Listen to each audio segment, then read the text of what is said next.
Buenas noches, América. El gobierno en disputa de Nicolás Maduro impidió este lunes la entrada al país del prestigioso periodista y escritor británico John Carlin.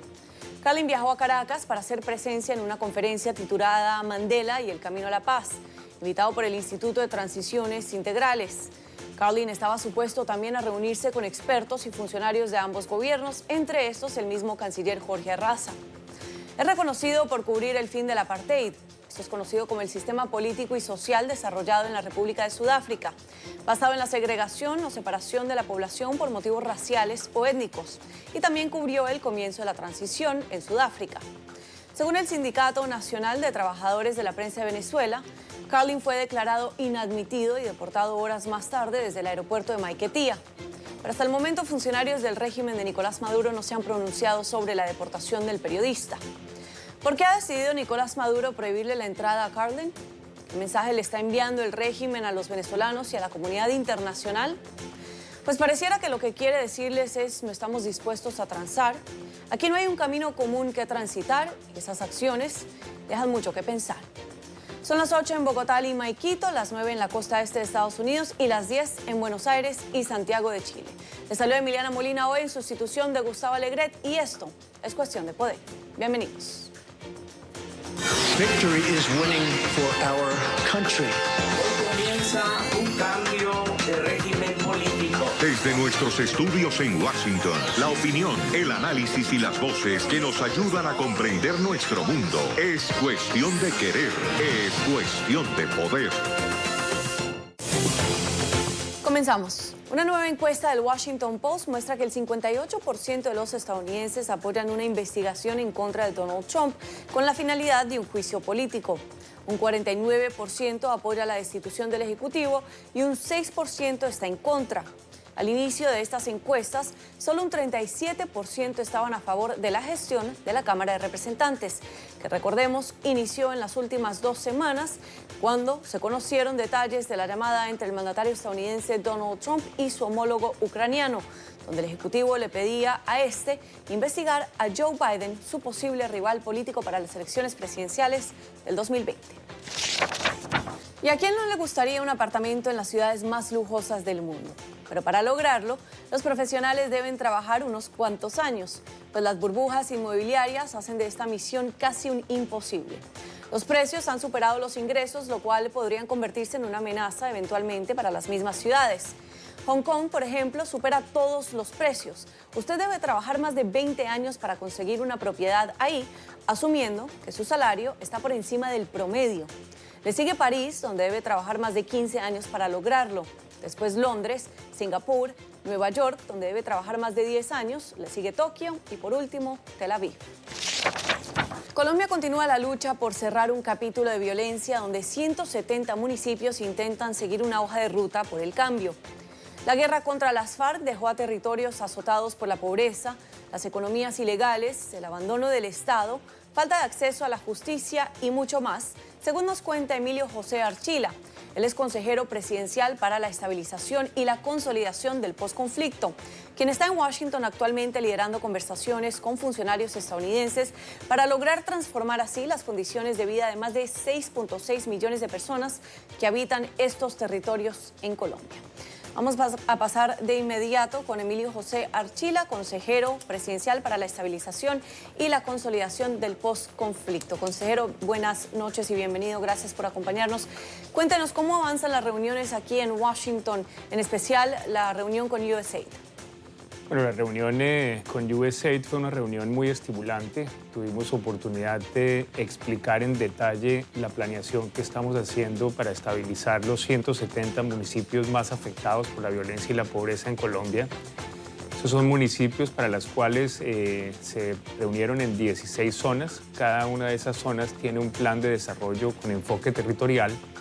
Estamos viendo cómo debemos unir los esfuerzos de la nación, los departamentos, los municipios, el sector privado, la cooperación internacional para, en una planeación de largo plazo, nos va a tomar alrededor de 10 o 15 años, estrechar y eliminar las brechas que hay entre esas zonas del país y el resto de Colombia.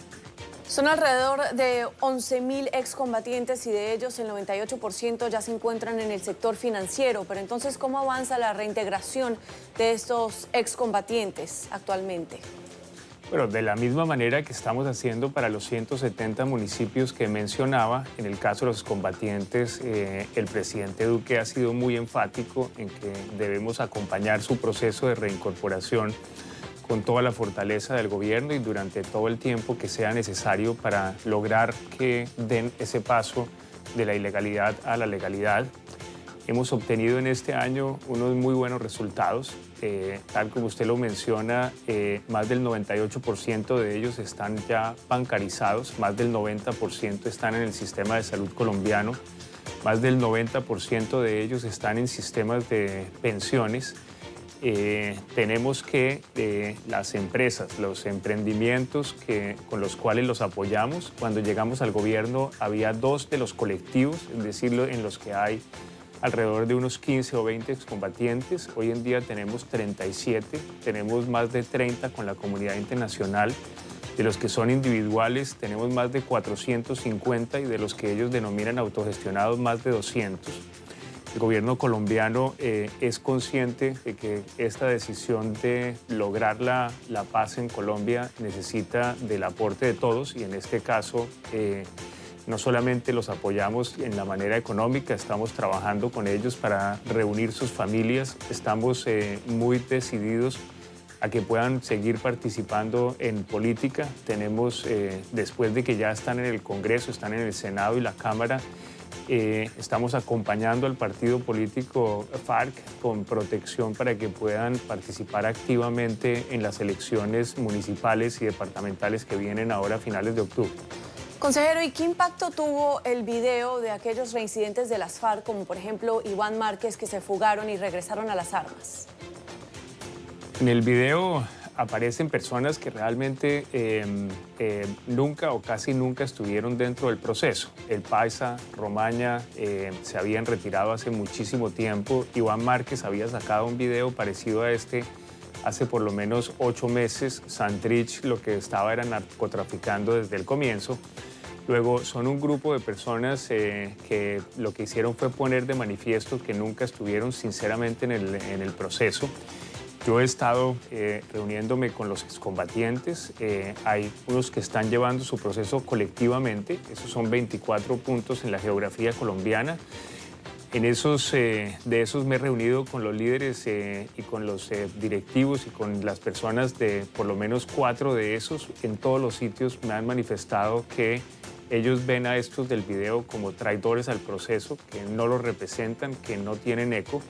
También estuve con por lo menos 20 de los líderes de quienes están por fuera de esos espacios llevando a cabo su proceso de reincorporación de manera individual y tuve la misma manifestación, la misma convicción de que el camino que estamos llevando de los excombatientes con el apoyo del gobierno es el correcto. También fue afortunada la reacción muy rápida del partido político FARC para decir que no lo siguen, que en palabras del partido, ellos mismos se expulsaron del proceso y finalmente tuvimos una reacción de parte de la justicia transicional que al analizar el caso de quienes aparecen en el video los excluyeron del proceso. Son unos 170 municipios los más afectados por la violencia. ¿Cómo avanza la implementación del proceso de paz en estos municipios?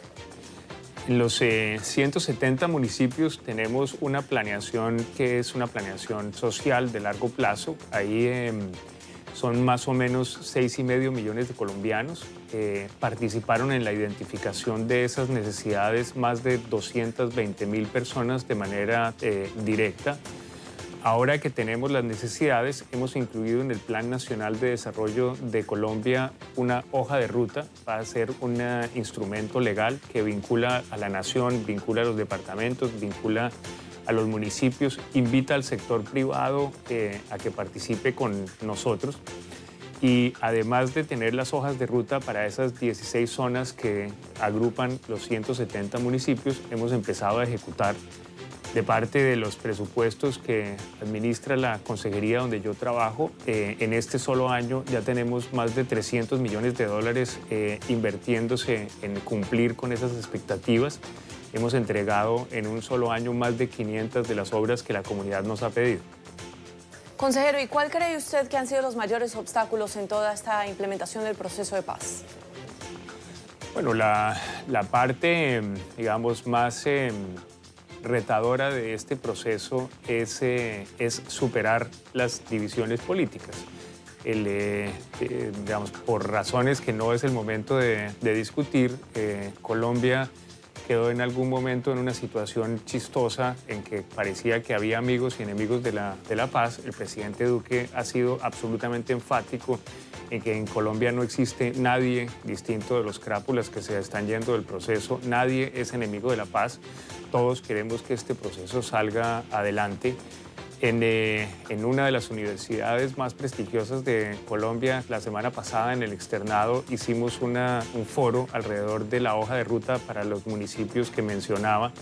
Estuvieron personas de la izquierda, personas de centro, personas de las que son consideradas de derecho, todo el mundo absolutamente convencido de que ese es el camino que debemos llevar, debemos adelantar. Ayer en Washington estuvo aquí un representante de los afrocolombianos, un representante de las víctimas de Montes de María, una gobernadora del Putumayo, que es una líder absolutamente fantástica, y todo el mundo, inclusive USAID, que organizó el evento, muy convencidos de que esta forma como el presidente Duque está llevando a cabo la estabilización de esos municipios es la correcta. Emilio José Archila, consejero presidencial para la estabilización y la consolidación del posconflicto en Colombia. Muchísimas gracias por acompañarnos. Muchas gracias a ustedes. Hoy más que nunca tenemos la capacidad de obtener información en cuestión de segundos. Cualquier tema que se le ocurra a cualquier persona detrás de un teclado, lo único que usted debe hacer es buscar en Google y oprimir Enter. Sin embargo, la otra cara de la moneda está en cómo distinguir la información de la desinformación, que puede ser tóxica y que la publican aquellos que controlan la tecnología con un propósito negativo y una agenda manipuladora. Moisés Naim, director del programa de Efecto Naim y también columnista del País, escribe sobre el tema. Pero al mismo tiempo que hay información que salva vidas y es gloriosa, hay otra información que mata y es tóxica. La desinformación, el fraude y la manipulación que fomenta el conflicto están teniendo un auge tan acelerado como la información extraída de las masivas bases de datos digitalizados. Algunos de quienes controlan estas tecnologías saben cómo convencernos de comprar determinados productos. Otros saben cómo entusiasmarnos con ciertas ideas, grupos o líderes y detestar a sus rivales. La gran ironía es que al mismo tiempo que hoy tenemos más información que en el pasado, la veracidad de esa información es más cuestionable. No se pueden tener debates o leyes tribunales o gobernabilidad o ciencia si no hay acuerdo acerca de cuál es un hecho real y cuál no. Naim cierra su argumento con esta maravillosa frase de Hannah Arendt, donde dice que el sujeto ideal de un régimen totalitario no es el nazi convencido o el comunista comprometido. Son las personas para quienes la distinción entre los hechos y la ficción, o lo verdadero y lo falso, han dejado de existir.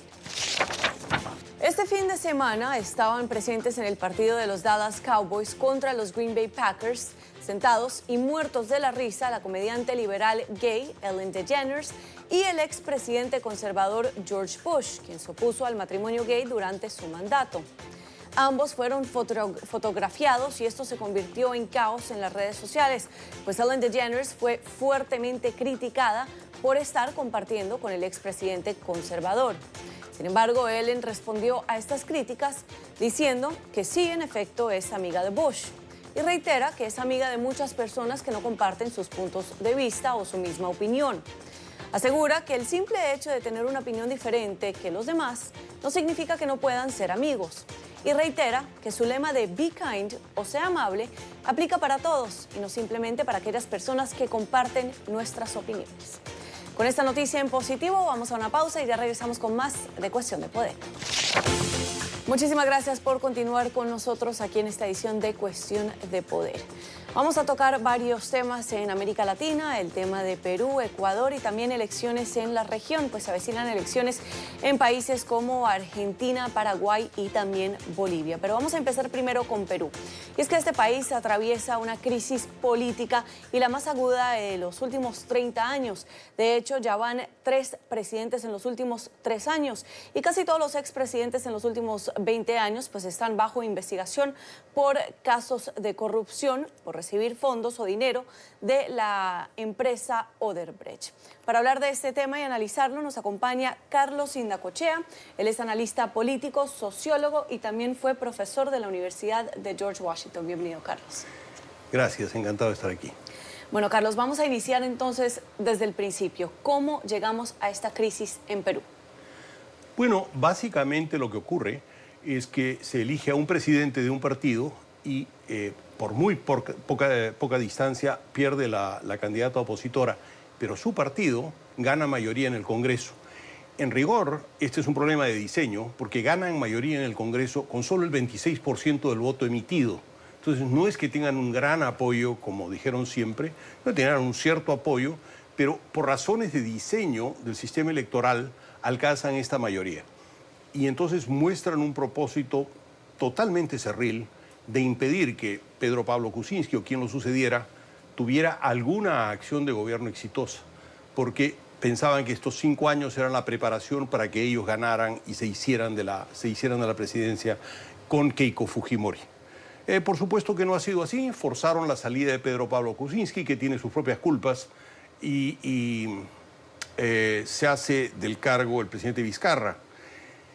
El presidente Vizcarra no es que sea santo de mi devoción, pero es lo más rescatable que hay en todo el cuadro político peruano, que se ha envilecido, han llegado a la clase política un conjunto de personas ineptas y deshonestas. Y esta es esa mayoría parlamentaria de la que se ha librado el presidente Vizcarra cerrando el Congreso.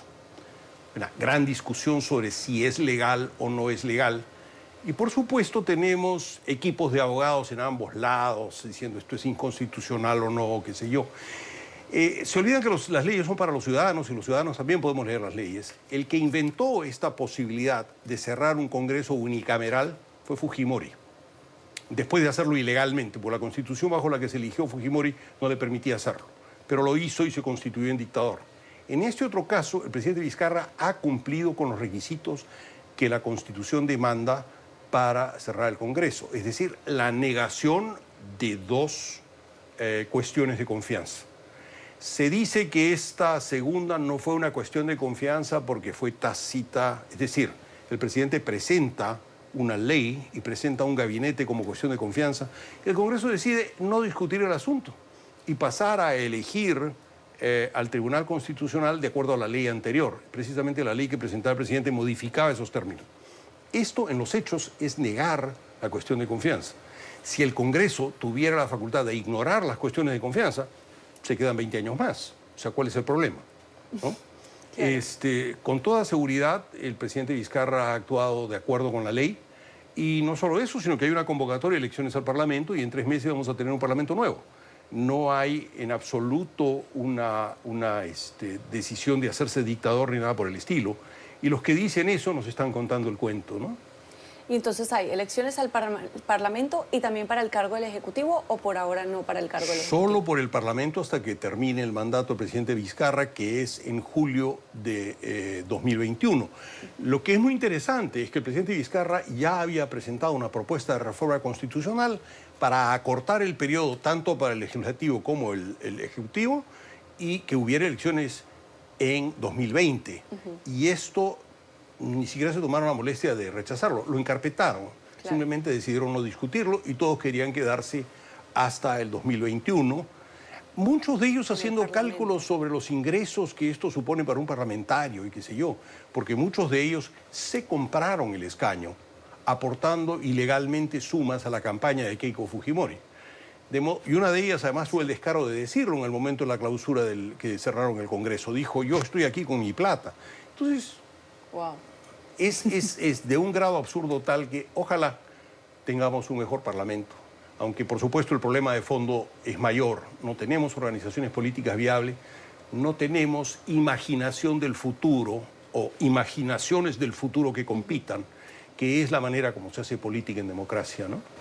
Y porque muchos parlamentarios lograron comprar su curul, entonces es por eso que la mayoría era fujimorista y de hecho múltiples presidentes se han quejado de que no los dejan gobernar. Ciertamente, compraron el curul con un aporte. De los 120 candidatos que tenía Keiko Fujimori al Congreso en la elección que dio lugar a este periodo presidencial, solamente 20 o 25 eran miembros del partido. Todos los demás eran personas regionalmente notorias, a las cuales se invitó, entre comillas, a la lista previo pago, ¿no? Entonces, es una cosa enormemente corrupta, ¿no? ¿Y qué significa para un país que hayan tenido 3 presidentes en los últimos 3 años, que cuando se empieza a desenvolver esta investigación sobre Odebrecht, pues Alan García se termina suicidando para terminar ser encarcelado? Alejandro Toledo está actualmente preso en Estados Unidos a la espera de una posible extradición. PPK está en prisión domiciliaria y Ollanta Humala recuperó la libertad pero mantiene la restricción y no puede salir del país. Bueno, primero es un macro alerta. Es decir, los criminales han llegado al poder y no excluyo a ninguno de ellos. Empezando por Alberto Fujimori, que fue quien creó esta situación política y corrompió a la clase política con la gente con la que se asoció y trajo al poder. Y hay una larga colección. Entonces, creo que ahora es muy notorio que la gente tiene una conciencia muy clara de esto y no es que no haya otros líderes políticos y otros políticos profesionales que probablemente pudieran gobernar mejor, más honestamente y con mayor coherencia, ¿no? Entonces creo que esto es un shock, y es un shock que no rompe con la legalidad y que alerta a las personas de que hay que ser más consciente con el voto y probablemente que hay que participar y organizarse para hacer política, ¿no? ¿Y cómo vemos a los peruanos? Muchos de ellos están saliendo a las calles a manifestarse. Los vemos votando en unas elecciones del Parlamento en los próximos 3 meses y votando para sacar a todos estos legisladores. Yo creo que sí. El 84%, si mal no recuerdo, está de acuerdo con el cierre del Congreso. Y esto a propósito de estos tipos. Y con la decisión del presidente Vizcarra, entonces. Con la decisión del presidente Vizcarra, claro. Y han salido mucho más a la calle a apoyar a Vizcarra que a tratar de rechazar su iniciativa. De modo que creo que sí. En Perú hay algo muy saludable, mucha gente se opone, es el voto obligatorio. Vale decir, si uno es ciudadano no solo tiene derechos, tiene deberes, y uno de los deberes fundamentales es constituir gobierno. Entonces no hay la paradoja de Estados Unidos en donde a uno lo obligan a pagar impuestos, es decir, a financiar a la autoridad pública, pero no lo obligan a elegir la autoridad pública, entonces hay una proporción de la población que se desentiende por completo. Creo que es muy saludable que haya voto obligatorio, la gente está formando opinión y eventualmente van a votar y elegir otro Congreso, ¿no? ¿Y qué pasa si una persona no llega a votar en Perú? Se le multa. No es una multa desproporcionada, pero es una multa significativa, ¿no? Entonces creo que es un sistema razonable, ¿no? Y un sistema que incentiva a las personas a salir a votar y a tomar decisiones por su país. Por cierto, porque una vez que uno está obligado a votar, entonces tiene que pensar en las alternativas y tiene que examinar el cuadro político y mirar a las personas que va a elegir, ¿no? Profesor, pasemos, ¿qué le parece si avanzamos con Ecuador? Porque Lenín Moreno ha abandonado Quito ante la presión de los indígenas y está acusando a Correa y a Nicolás Maduro de un intento de golpe de Estado después de que alzara los precios de la gasolina y quitara los subsidios. Y hemos visto las manifestaciones en las calles, han tornado un poco violentas, pues están bloqueando el tráfico, están quemando también llantas de vehículos, entre otros temas. ¿Cómo vemos el panorama en Ecuador? Bueno, en principio yo conozco algunos actos de gobierno del presidente Lenín Moreno. No estoy de acuerdo con todos, sino con algunos. Creo, sin embargo, que, digamos, en términos estrictamente de desarrollo y de proyección futura, reducir el consumo de combustibles fósiles es fundamental para cualquier país, rico o pobre. Ahora, la decisión que toma el presidente Moreno se encuentra con una resistencia organizada. A mí no me consta que Maduro o Correa estén detrás de esto, pero tampoco me sorprendería. Maduro está en una posición desesperada y Correa está totalmente excluido por la ley hacer política, entonces está desesperado por cambiar la situación. No creo que haya sido acertado decir me llevo la sede de gobierno a Guayaquil. Ecuador tiene una suerte de tensión histórica entre la costa y la sierra. Y es saludable, como en cualquier país andino, excepto Perú precisamente, que la capital esté en la sierra, porque eso es estar en el corazón del país y poder gobernar para todo el territorio, ¿no? En Perú incluso existe una expresión francamente desagradable. Dicen Lima y provincias, casi como quien dice Roma y sus provincias. Nadie habla del interior del país. Perú tiene la capital en la costa, de espaldas, si se quiere, al país, ¿no? Tanto Colombia como Ecuador tienen una situación de la capital mucho más saludable.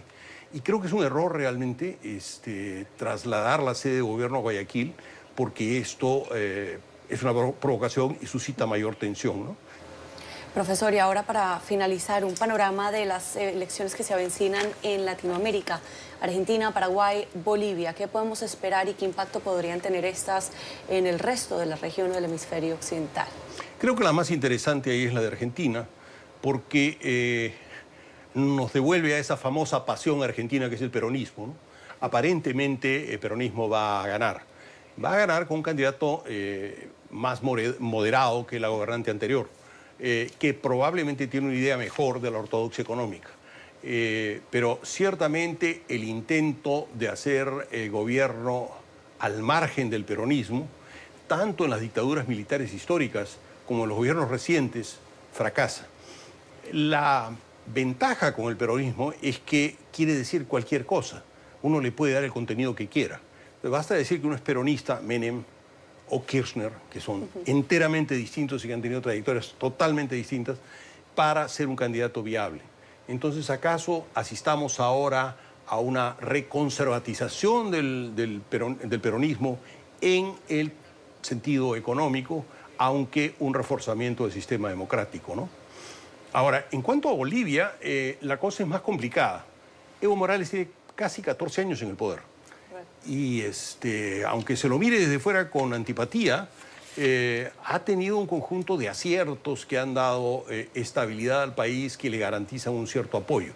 Sospecho que no suficiente para ser reelegido, sobre todo cuando hace 2 años hizo un referéndum para una reforma constitucional que le permitiera ser candidato, y ahora es candidato con alguna interpretación más bien leguleya de la Constitución. Entonces, no estoy seguro que Evo Morales pudiera ganar en buena ley, pero en buena ley es la clave. En buena ley. Bueno, vamos a dejarlo ahí y vamos a ir a una pausa. Pero, profesor, muchísimas gracias por acompañarnos. Encantado. Y ustedes, por supuesto, continúen con más de Cuestión de Poder, y ahí tienen esa última frase, en buena ley, para las elecciones de Bolivia, porque ahí vendrán los problemas para Evo Morales. Pausa y regresamos. Florida acoge estos días la conferencia de innovación financiera CLAB, una reunión hemisférica en la que participan más de 300 empresas y 1000 invitados y expertos de la región. La edición de este año es la número 19 y está organizada por la Federación Latinoamericana de Bancos y la Asociación de Banqueros Internacionales de Florida. NTN 24 es medio aliado. Saludamos en CLAB a esta hora a Gustavo Alegret, director de Cuestión de Poder y responsable editorial de NTN 24 en Estados Unidos. Gustavo, muy buenas noches y adelante con tu invitado. Emiliana, gracias. Muy buenas noches desde Hollywood, en Florida. Aquí se está realizando esta conferencia internacional. El presidente de una de las entidades que organiza este evento es David Schwartz. Es el presidente de la Asociación de Banqueros Internacionales de la Florida y nos acompaña además un afinado analista de esta actualidad tan en ebullición, tan cambiante hoy en el mundo. Por eso le hemos invitado. Señor Schwartz, gracias por estar con nosotros. Bienvenido a Cuestión de Poder a NTN 24. Gracias a ustedes, un placer de estar acá con ustedes. Oiga, cuando hablamos de economía en los últimos meses, sin duda, la cuestión de la guerra comercial, el conflicto de los aranceles internacionales, iniciado por el presidente Trump para forzar a China y también a otras economías del mundo a no ser estar tan en desventaja competitiva, como diría el presidente, o dejar en desventaja competitiva a los productos estadounidenses. ¿Usted cómo valora esa guerra comercial que nos ha llevado al extremo de esa tensión entre dos grandes economías del mundo? Bueno, si nos acordamos bien, eso formaba parte de la plataforma de su candidatura, ¿no es cierto? Era de America First, como dijo él, y de captar de nuevo todos los negocios que habíamos perdido a China y a otros países. Entonces lanzó esa guerra comercial y al principio no era tan fuerte, o sea, había el alza de unos aranceles que no afectó mucho a la economía. Pero hoy en día, como esa guerra está expandiendo también a Europa, estamos viendo la posibilidad de aranceles sobre los autos europeos, que es una importación muy importante a los Estados Unidos. Sobre el queso, sobre el whisky, sobre los aviones. Sobre cualquier producto, o sea, para él es la forma de fortalecer, dice él, la economía americana. Pero dicen, y vamos a ver los números, que está afectando al medio del país, digamos, a los que son agricultura, sobre todo, exportación de soja y esos productos, sobre todo a China. ¿Y lo va a acabar pagando el consumidor final, el votante, en unas elecciones tan importantes como las del año que viene?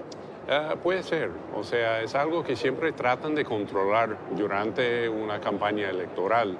Pero sí estamos sintiendo un poco los efectos. Y hay que decir que durante los últimos años la tasa de inflación estadounidense ha sido bastante baja, en teoría. Pero uno que se va a la compra en los supermercados ha notado que los precios sí han subido. Pero y suben los precios porque un arancel no es una imposición que le hacen a China.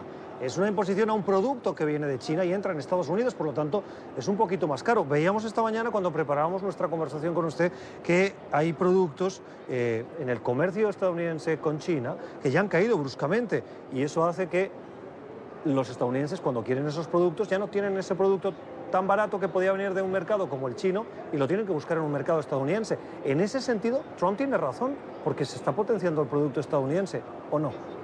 Bueno, sí, el tema es que cuánto cuesta ese producto estadounidense, porque sabemos que la parte de manufactura de todos esos productos ha salido del país. Entonces tiene que recuperar y reabrir esas fábricas o buscar alternativas. Y eso dijo Trump también hace un mes, que esas grandes empresas deberían de buscar otros países para montar sus fábricas, otra de China, digamos. Ajá. En el sector de la banca, que es en el que usted particularmente tiene un conocimiento más profundo, ¿cómo le afecta esta guerra comercial? Bueno, no nos ha afectado tanto porque realmente la tasa de interés sigue baja, entonces otorgando préstamos, financiación sigue, o sea, con bastante fuerza. No ha afectado, digamos, los negocios tradicionales de la banca, o sea, pagos y eso. Entonces, por ahora no hemos sentido el efecto. ¿Cómo valora usted las políticas económicas de esta administración? Sin duda, Donald Trump tiene indicadores que son históricos.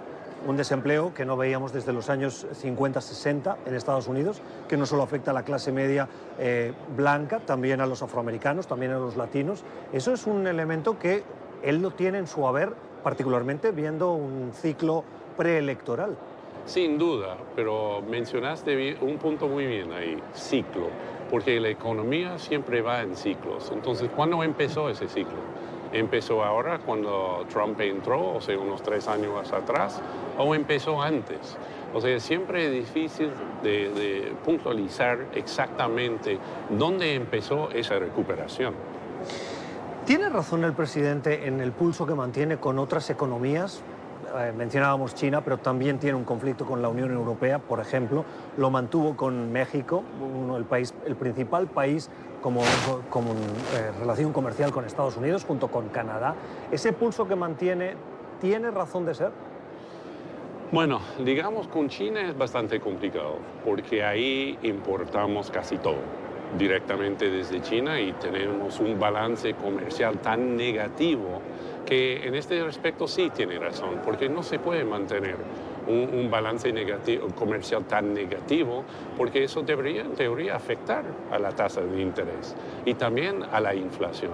Pero por alguna razón u otra hemos mantenido una tasa de inflación muy baja. Entonces, sí, y puede ser que es artificial.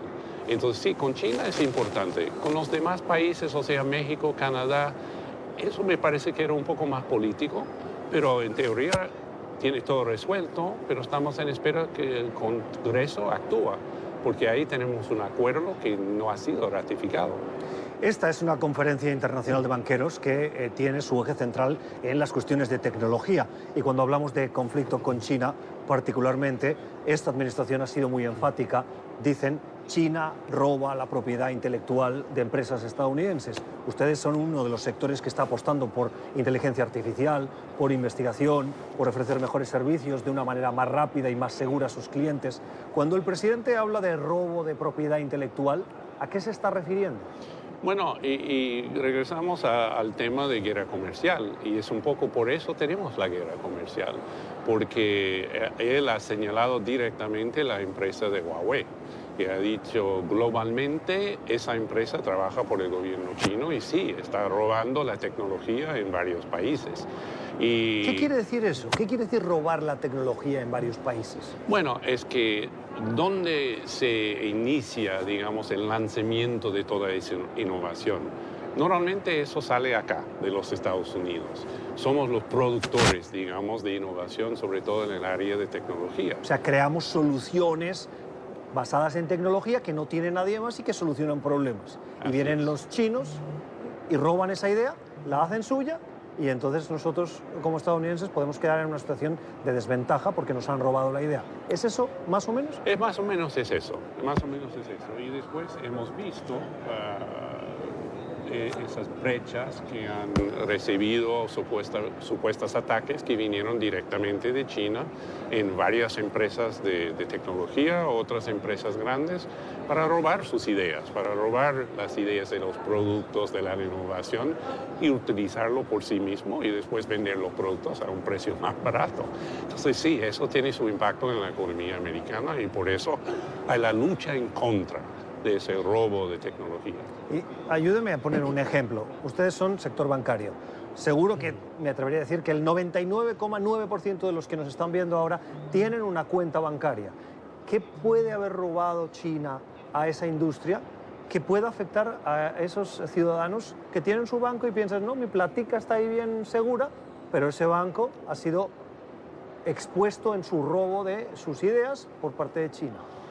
Bueno, no es tanto, bueno, hablamos de la banca, no es tanto un robo de ideas, porque la banca es la banca, o sea, puede ser que lanzan nuevos productos y eso, pero todos están haciendo eso, no solamente los Estados Unidos, lo hemos visto en América Latina, que es muy progresivo en esa área, y otras regiones del mundo, Singapur y Asia en particular.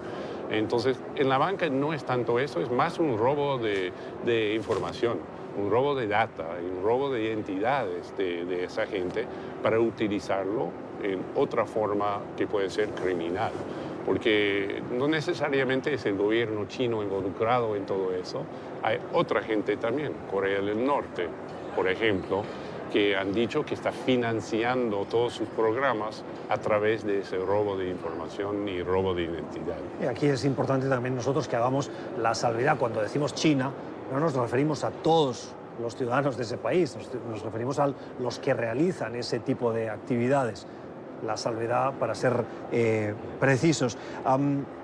Cuando hablamos de banca en la Florida y vemos la administración estadounidense, nos viene a la cabeza esas recientes órdenes ejecutivas que intentan poner restricciones a aquellos que roban en países, particularmente en nuestra región, latinoamericanos, y que quieren aprovecharse del sistema financiero estadounidense para blanquear, esconder o mantener ese robo de ese dinero, de esos capitales y tenerlos en Estados Unidos.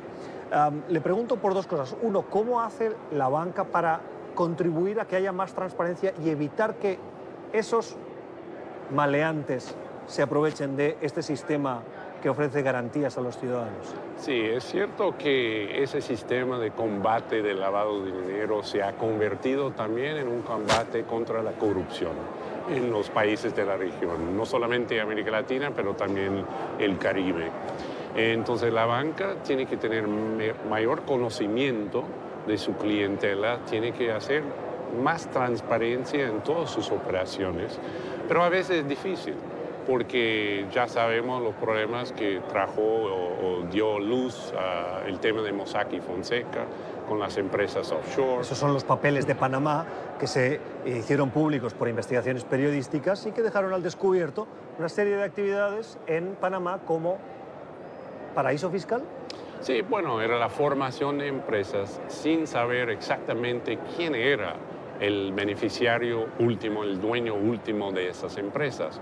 Y utilizaron nóminos, utilizaron testaferros. Entonces, eso complica la vida por la banca, porque ¿cómo puedo saber exactamente quién está atrás de esa fachada? No es fácil. Pero la banca hoy en día está utilizando la tecnología que puede traer más data, más información sobre el cliente que pide la apertura de la cuenta o pide el movimiento de los fondos para saber exactamente cuál es el origen, si es origen lícita o origen ilícita. En estos días, en el que NTN24 además les acompaña como medio aliado, se van a escuchar retos tecnológicos y hablábamos al principio de robo de información. ¿Qué va a salir de esta conferencia que le pueda interesar, que pueda hacer más tranquilos a nuestros televidentes?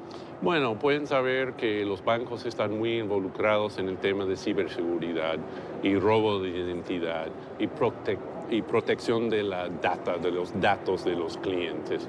Y está trabajando muy fuerte en esto. Vamos a tener acá 2 paneles de expertos en el tema de ciberseguridad para demostrar exactamente qué tienen que hacer la banca para fortalecer sus sistemas, dónde están los puntos de vulnerabilidad y cómo protegerse. Entonces, que tranquilidad, pueden saber que estamos trabajando muy duro en esto. David Schwartz es el presidente de la Asociación de Banqueros Internacionales de la Florida en NTN24, con esos retos y también con esa afilada mirada a esa actualidad no siempre fácil de comprender. Señor Schwartz, gracias por ayudarnos a intentar comprenderla un poquito mejor. No, muchísimas gracias a ustedes. Emiliana. Gustavo, muchísimas gracias. Te esperamos con ansias aquí en Washington, pero por ahora que termines de disfrutar el calorcito en la Florida. Vamos a una pausa y después regresamos con más de Cuestión de Poder. Y continuamos con más de Cuestión de Poder. Llegó el momento del segmento cultural con Alexandra Colón Amil. Alexandra, bienvenida y buenas noches. ¿Qué nos tienes? Gracias, Emiliana. Hoy les quiero recomendar una serie, se llama The Good Place, o en español El Lugar Bueno. Es una serie de comedia estadounidense, fue creada por Michael Schur y la 4ª y última temporada acaba de estrenar en septiembre. ¿Y de qué se trata? Bueno, esta serie se concentra, se basa, o sea, se enfoca en el personaje de Eleanor Shellstrop, que es protagonizado por Kristen Bell, que es una de mis actrices favoritas. Entonces, por ahí va la recomendación, pero es muy graciosa. Que no se note la parcialidad. No. Eleanor es una joven que muere y despierta en, digamos, el más allá. Okay. Y una vez allí es informada de que tras ella haber llevado una vida de bien en la tierra, había terminado en el lugar bueno. Es una especie de paraíso, por eso el título de la película. Pero, ¿qué pasa? Eleanor no llevó una vida de bien en la tierra. Okay. Entonces ella fue enviada ahí por error. Wow. Y se dedica a tratar de convertirse en mejor persona en el más allá, en la vida después de la tierra. Okay. Y lo hace con unos aliados muy inesperados y estudiando filosofía. Alexandra, ¿y dónde podemos ver la serie para los interesados? Bueno, está en Netflix las primeras 3 temporadas y la 4ª, que está estrenando o estrenó recientemente, la pueden ver en Hulu. Perfecto, muchísimas gracias por la recomendación. A ti, Emiliana. Bueno, y llegamos al final de esta edición de Cuestión de Poder. Muchísimas gracias por su sintonía. Espero que ustedes hayan disfrutado este programa tanto como nosotros disfrutamos hacerlo. Nuestro equipo técnico cuenta con nuestra productora ejecutiva, Fernanda Espinaza, nuestro director técnico, Mario González, Henry Guevara, Marco Grande y, por supuesto, nuestro editor, Anderson Simaca. Que tengan muy buenas noches y hasta la próxima ocasión.